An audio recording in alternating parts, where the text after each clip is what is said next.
قرآني نبض حياتي، قرآني طهر ذاتي، قرآني عصمة أمري، قرآني طوق نجاتي. قرآني نبض حياتي، قرآني طهر ذاتي، قرآني عصمة أمري، قرآني طوق نجاتي. آيات الله حمتني غمرتني بالبركات، تحفظني من همزات الشيطان ومن زلاتي. آيات الله حمتني غمرتني بالبركات، تحفظني من همزات الشيطان ومن زلاتي. نحمده ونصلي على رسوله الكريم، اما بعد فاعوذ بالله من الشيطان الرجيم.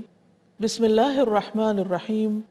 رب اشرح لي صدري ويسر لي امري واحلل عقدة من لساني يفقهوا قولي.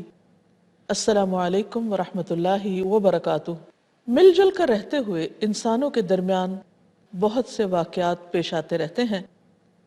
واقعات سے ہی خبریں بنتی ہیں، لوگ خبریں بیان کرتے ہیں، اور بعض اوقات وہ خبریں کچھ سے کچھ بن جاتی ہیں جن میں حقائق تبدیل ہو جاتے ہیں۔ کئی دفعہ ایسا بھی ہوتا ہے کہ ایک معمولی سا واقعہ غلط بیانی کی وجہ سے، تحقیق نہ کرنے کی وجہ سے ایک سنگین حادثہ اور ایک سنگین واقعہ بن جاتا ہے۔ اس لیے ہمارے دین نے ہمیں سکھایا ہے کہ ہم کوئی بھی بات دوسروں تک پہنچانے سے پہلے اس کی تحقیق کر لیں۔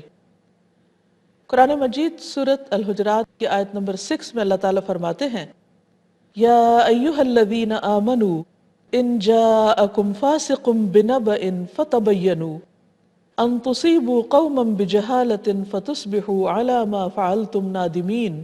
اے ایمان والو، اگر کوئی فاسق تمہارے پاس کوئی خبر لے کر آئے تو اس کی تحقیق کر لیا کرو، ایسا نہ ہو کہ تم نادانستہ کسی قوم کا نقصان کر بیٹھو، پھر تمہیں اپنے کیے پر پشیمانی ہو۔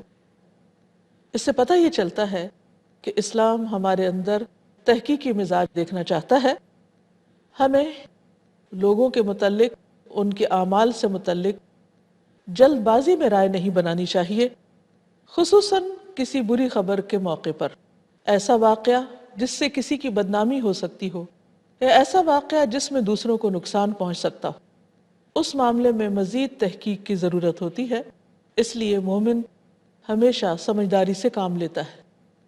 اس آیت کا پس منظر کچھ یوں بھی بتایا گیا ہے کہ نبی صلی اللہ علیہ وسلم نے ولید بن عقبہ بن ابی معیط کو بنو مستلق کی طرف بھیجا تاکہ وہاں سے صدقات وصول کریں۔ جب ان لوگوں نے یہ سنا کہ اللہ کے رسول صلی اللہ علیہ وسلم کا قاصد ان کے پاس آ رہا ہے تو وہ سب ان کے استقبال کے لیے باہر نکلے۔ ولید ان کو دیکھ کر گھبرا گئے اور سمجھے کہ شاید وہ مقابلے کی غرض سے باہر آئے ہیں، اس لیے وہ آدھے راستے سے ہی واپس آ گئے۔ یہ بات جب بنو مستلق کے لوگوں کو پہنچی تو انہیں پشیمانی ہوئی۔ اتنے میں ولید نبی صلی اللہ علیہ وسلم کے پاس پہنچے اور انہوں نے آپ کو ان کے ارادے کی خبر دی۔ بہرحال بنو مستلق کا وفد نبی صلی اللہ علیہ وسلم کے پاس پہنچا اور انہوں نے بتایا کہ ہمیں اس بات کی پریشانی ہوئی ہے کہ آپ کا قاصد واپس لوٹ گیا ہے، کہیں ایسا نہ ہو کہ آپ کو ہم پر غصہ آیا ہو اور آپ نے قاصد کو واپس بلا لیا ہو۔ اس اثناء میں نبی صلی اللہ علیہ وسلم بھی اس خبر کی بنا پر ان کے خلاف جنگ کا ارادہ کر رہے تھے۔ بہرحال بات واضح ہونے پر معاملہ رفع دفع ہو گیا، لیکن اللہ سبحانہ و تعالیٰ نے قرآن مجید میں ان کا دفاع کرتے ہوئے یہ آیات نازل فرمائی کہ اے ایمان والو، جب تمہارے پاس کوئی خبر لے کر آئے کوئی فاسق تو تم اس کو اچھی طرح جانچ پرکھ لیا کرو، یعنی صرف ایک طرف کی بات سن کر کوئی فیصلہ نہ کرو۔ کہیں ایسا نہ ہو کہ تم کسی قوم پر جا پڑو، ان پر حملہ کر دو یا انہیں کوئی نقصان پہنچا دو اور پھر بعد میں تمہیں اپنے کیے پر کوئی شرمندگی ہو۔ یہ ایک بہت بڑا اصول ہے جو ہمیں دیا گیا ہے۔ اس کا تعلق صرف جنگ کے واقعات اور معاملات ہی سے نہیں، عام روزمرہ زندگی سے بھی ہے۔ ایک موقع پر نبی صلی اللہ علیہ وسلم اپنے ساتھیوں کے درمیان بیٹھے ہوئے تھے کہ ایک خاتون آپ کے پاس آئیں اور کہنے لگی کہ میرے شوہر صفوان بن معطل جب میں نماز پڑھتی ہوں یا روزہ رکھتی ہوں تو مجھے مارتے ہیں۔ اتفاق کی بات یہ کہ صفوان اس وقت نبی صلی اللہ علیہ وسلم کی مجلس میں تھے۔ آپ نے معاملے کی تحقیق کی اور اس سے پوچھا کہ اس عورت کی شکایت کس حد تک درست ہے۔ وہ کہنے لگے کہ جب یہ نماز پڑھتی ہیں تو میں ان سے کہتا ہوں کہ ایک سورت پڑھو، اور یہ دو دو صورتیں پڑھتی، اور اس طرح ان کی نماز طویل ہو جاتی۔ اسی طرح جب یہ روزے رکھتی ہیں تو مسلسل روزے رکھتی چلی جاتی ہیں، اور میں ایک جوان آدمی ہوں، صبر نہیں کر سکتا۔ اس پر نبی صلی اللہ علیہ وسلم نے اس خاتون کو سمجھایا اور معاملہ درست کر دیا، اصلاح کر دی۔ لیکن عام طور پر یہ طریقہ نہیں پایا جاتا۔ ہم عام روزمرہ گفتگو میں لوگوں سے کبھی بالمشافہ، کبھی ٹیلی فون پر، کبھی کسی میسج کے ذریعے کوئی بات سنتے ہیں تو اس کی تحقیق کرنا ضروری نہیں سمجھتے۔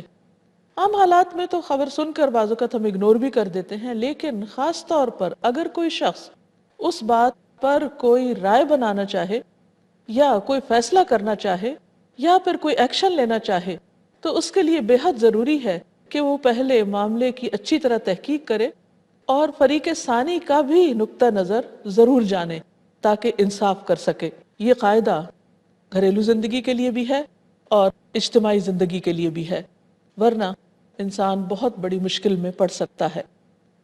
اسی طرح آپ صلی اللہ علیہ وسلم کی اپنی زندگی میں ہم دیکھتے ہیں کہ بعض اوقات آپ نے کچھ واقعات کی باقاعدہ تحقیق کی بھی اور کچھ واقعات پیش آنے پر دوسروں کو اطلاع بھی کی۔ مثلا ایک مرتبہ اعتکاف کے دوران حضرت صفیہ رضی اللہ تعالی عنہا آپ صلی اللہ علیہ وسلم سے ملاقات کے لیے مسجد تشریف لائیں۔ واپسی پر چونکہ رات کا وقت تھا، آپ انہیں گھر پہنچانے کے لیے ان کے ساتھ چلتے ہوئے جا رہے تھے کہ اتنے میں دو لوگ آپ کے پاس سے گزرے، تو آپ نے فرمایا کہ یہ میری بیوی صفیہ میرے ساتھ ہیں۔ اس پر انہوں نے کہا کہ اے اللہ کے رسول صلی اللہ علیہ وسلم، ہم آپ کے بارے میں کوئی برا گمان نہیں کر سکتے، لیکن آپ نے پھر بھی اس بات کی وضاحت کرنا مناسب سمجھی کہ کہیں ان کے دلوں میں کوئی بدگمانی نہ آ جائے۔ اسی طرح ہم دیکھتے ہیں کہ بہت دفعہ ہم دوسروں کے صرف ظاہری رویے کو بغیر تحقیق کیے دوسروں سے آگے بیان کرنے لگتے ہیں، ذکر کرنے لگتے ہیں، یا اس کے بعد اپنے دل میں کوئی بات رکھ لیتے ہیں اور ناراضگی کا اظہار کرنے لگتے ہیں، یا ہماری سوچ پہلے جیسی مثبت نہیں رہتی اور معاملہ بگڑتے بگڑتے بہت دور تک نکل جاتا ہے۔ اس لیے قرآن مجید کی یہ آیت ہم سب کے تعلقات کی درستگی کے لیے نہایت ضروری ہے کہ اس پر عمل کیا جائے۔ اسی طرح ہم دیکھتے ہیں کہ حضرت عائشہ رضی اللہ تعالی عنہا کے اوپر جب الزام لگایا گیا تھا، اگرچہ بہت سے لوگ اس میں شریک نہیں ہوئے تھے منافقین کے علاوہ، لیکن چند ایک مخلص مسلمان بھی اس پروپیگنڈے کی زد میں آئے جو منافقین کی طرف سے پھیلایا جا رہا تھا۔ اس پر اللہ سبحانہ وتعالیٰ نے جب حضرت عائشہ کی برات سے متعلق آیات نازل کی تو ان لوگوں پر حد جاری کرنے کا بھی حکم نازل فرمایا۔ یعنی اس سے یہ بھی پتہ چلتا ہے کہ اگر انسان کسی واقعے کو محض سن کر اسے آگے بیان کر دیتا ہے اور اس واقعے میں کسی مومن معصوم بھولی بھالی عورت کی عزت کا معاملہ ہوتا ہے تو یہ معاملہ کچھ معمولی نہیں۔ اس پر اگر کوئی کسی پر جھوٹا الزام ایسا لگا دیتا ہے تو اس پر ہمارے دین میں حد جاری کرنے کا حکم دیا گیا ہے۔ اسی طرح وہ خبریں یا وہ واقعات جس سے اجتماعی امن میں خلل آتا ہو، ان کے بارے میں بھی تحقیق بہت ضروری ہے۔ قرآن مجید میں اللہ تعالیٰ فرماتے ہیں وَإِذَا جَاءَهُمْ أَمْرٌ مِّنَ الْأَمْنِ أَوِ الْخَوْفِ أَذَاعُوا بِهِ وَلَوْ رَدُّوهُ إِلَى الرَّسُولِ وَإِلَى أُولِي الْأَمْرِ مِنْهُمْ لَعَلِمَهُ الَّذِينَ يَسْتَنبِطُونَهُ مِنْهُمْ۔ سورۃ النساء آیت نمبر 83۔ اس سے پتہ یہ چلتا ہے، تلقین یہ کی جا رہی ہے کہ اگر ایسی کوئی خبر ہو تو اس کو ہر ایک سے بیان کرنے کی بجائے ذمہ داروں کو بتایا جانا چاہیے تاکہ وہ اس سے اصل حکم نکالیں یا نتیجے تک پہنچ کر پھر اس پر کوئی ایکشن لیں۔ پھر اس میں اللہ تعالیٰ یہ فرماتے ہیں کہ اگر انسان لا علمی میں کوئی ایکشن لے لیتا ہے تو انسان اپنے ہی کیے پر نادم ہوتا ہے، شرمندہ ہوتا ہے۔ اس لیے بہت ضروری ہے کہ اس شرمندگی سے بچنے کے لیے کچھ انتظار کر کے تحقیق کر کے بات کو آگے بڑھایا جائے، عجلت سے پرہیز کیا جائے۔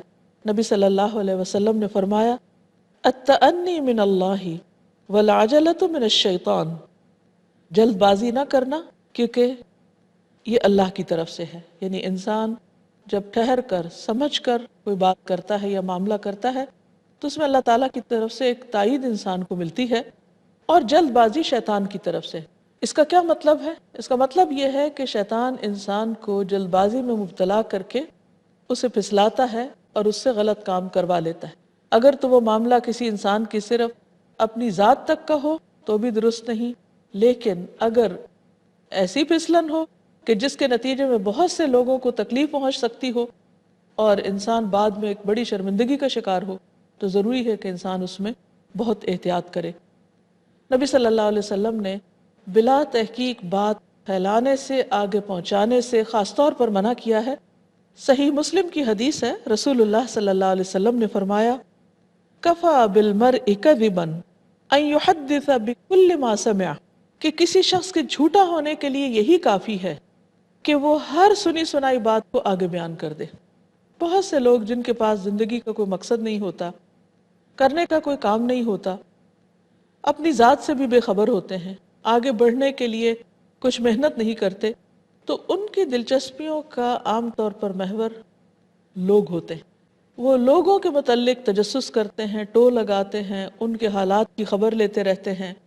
پھر اگر کسی کے ساتھ کچھ حسد ہو یا دشمنی ہو تو بعض اوقات اس کی چھوٹی سی بات کو بھی لے کر بہت بڑا بنا کے مبالغہ آرائی کر کے لوگوں کے درمیان پھیلا دیتے ہیں، اور اس طرح وہ فتنے فساد کا ایک ماحول پیدا کر دیتے ہیں، جس سے بہت سارے لوگوں کی زندگیاں جہنم بن جاتی ہیں۔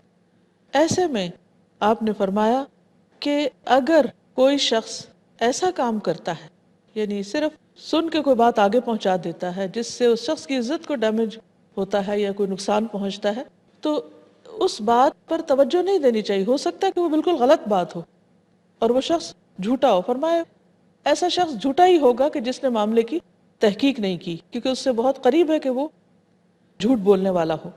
یعنی اگر کوئی شخص ایسی کوئی بات سنتا ہے جس کے بارے میں یا جس کی صداقت کے بارے میں یا جس کے سورس کے بارے میں اس کو کچھ علم نہیں، تو اسے چاہیے کہ اس وقت تک خاموش رہے جب تک معاملہ واضح نہ ہو۔ اگر وہ آگے پھیلا دیتا ہے اس غلط بات کو تو یہ چیز اس کو جھوٹا قرار دے گی۔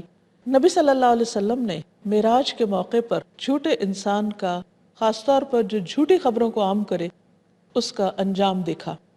ایک طویل حدیث کا ایک حصہ ہے کہ آپ صلی اللہ علیہ وسلم نے کچھ لوگوں کو عذاب ہوتے دیکھا۔ اس میں سے ایک شخص دیکھا کہ وہ بیٹھا ہوا ہے اور اس کے پاس دوسرا کھڑا ہے۔